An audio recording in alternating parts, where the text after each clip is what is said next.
பண்புலி மேலேறி வரும் எங்கள் வீரமணி கண்டனேவா, உன் விரவிளையாடல்களை பாட வாணித்தடை கூறவில்லை.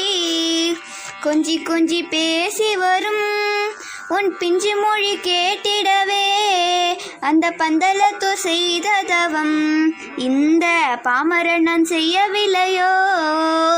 பால் எடுக்க புலி எதிர்க்கோ, உன் பார்வைதான் சக்தியற்றதோ. அருட்பார்வையது போதும் அப்பா, ஞான பால் பொழிய வேண்டும் அப்பா. வில்லும் அம்பும் கையில் எதிர்க்கோ, அந்த பாவரை தான் வெற்றி கொள்ளவோ.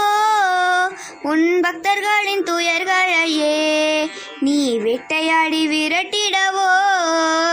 பண்புலி மேலேறி வரும் எங்கள் வீரமணி கண்டன்